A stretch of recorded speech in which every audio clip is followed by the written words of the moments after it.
అనుకో అవును, ఒక విధంగా ఎంబరాసింగ్గా ఉంటుంది చూసే వాళ్ళకు.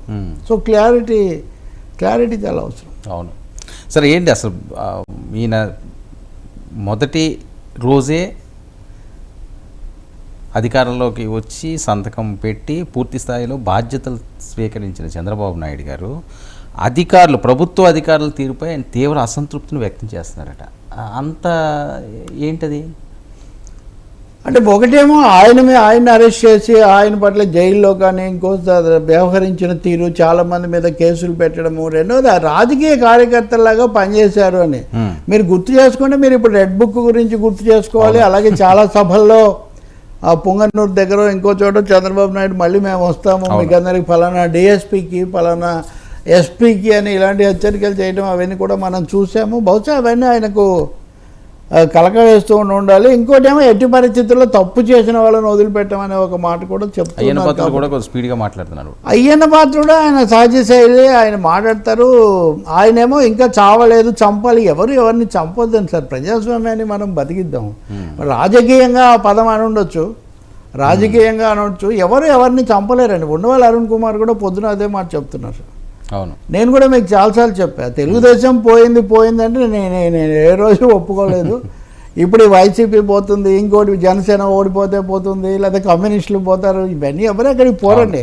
ప్రజల్లో ఉండే పాఠాలు నేర్చుకొని పనిచేస్తున్నంత వరకు అందరికీ వాళ్ళ స్థానం వాళ్ళకు ఉంటుందండి. జగన్ పాఠం నేర్చుకోవాలి లేదా వైసీపీ పాఠం నేర్చుకోవాలి అని చెప్పడం వేరే విషయమును. ఇంకేదో మనము 5 ఏళ్లే కదండి, ఒక ఎన్నిక 5 ఏళ్ల కోసం జరుగుతుంది. ఇదే పరిస్థితి 5 ఏళ్ల కిందట ఇదే ఈవీఎంల మీద ఆరోపణ తెలుగుదేశం చేసింది. ఇదే ఒక విధమైన నిరుత్సాహం ఆ పార్టీలో ఉండింది. ఇవన్నీ ఉన్నాయి. ఇప్పుడు అవి ఇటువైపు వచ్చింది. ఓకే, అందుకే కీలకమైంది. ఆయన కూడా రాజమండ్రి చాగంటి కోటేశ్వరరావు లాగా రాజకీయ చాగంటి ఆయన కూడా ఉదయం ఆయన కూడా చెప్తున్నారు. అవును, ప్రతిపక్షానికి 11 సీట్లే వచ్చినా ఓటింగ్ శాతం అప్పుడు తెలుగుదేశానికి గెలిచినప్పుడు వచ్చిన ఓట్లు వచ్చాయి. ఎంతమంది ఉన్నారని కాదు, 4 3 తమిళనాడు గురించి చూసాం కదా మనం. వాళ్ళు మళ్ళీ వచ్చారు కదా. కాబట్టి ప్రజల తరఫున నిలబడి పోరాడే ఇది చేవ ప్రదర్శించడం ఇక్కడ చాలా ముఖ్యం. వాళ్ళని ప్రతిపక్షం ఉండాలని కూడా కోరుకోవాల్సినటువంటి ఒక అవసరం ఉంది. వాళ్ళు చేశారు. బుచ్చి చౌదరి అడుగుతున్నారు కదా, పొద్దున మాకే ఇవ్వలేదు మైక్ అని. నిజమే, అవన్నీ జరగకుండా తగు జాగ్రత్తలు తీసుకోవాల్సిన అవసరం ఉంటుంది. కానీ వీళ్ళు కూడా ఇప్పుడు జగన్ మాట్లాడేది కూడా చూస్తే జగన్ కొంచెం ఓవర్ సింప్లిఫై చేస్తున్నారు అనిపిస్తుంది. అంటే అతి తేలిగ్గా చేస్తున్నారేమో అని. అంటే చూడండి, 2019 ఇట్లా కళ్ళు మూసి తెరిచే లోపల 5 ఏళ్ళు అయిపోయినాయి, ఇప్పుడు వచ్చింది.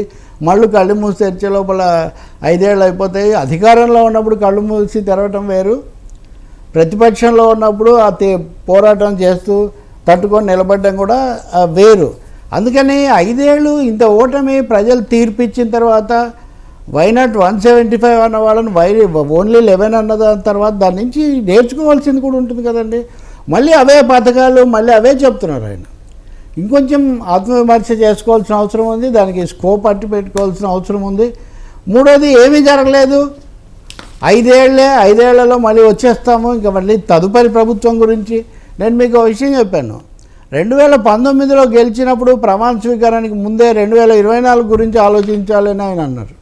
అన్న తర్వాత ఇంత జరిగింది. ఇప్పుడు ఆయన మళ్ళీ 2029 గురించి మాట్లాడుతున్నారు. ముందు వర్తమానంలో జరగాల్సింది ఏంటి అనేది ఒకటి. ఇంకోటి, శాసన మండలిలో మనం ముఖ్య పాత్ర వహించాలి అని. అంటే శాసన మండలిలో బహుశా ప్రభుత్వ కార్యకలాపాలు వీటన్నిటి కూడా.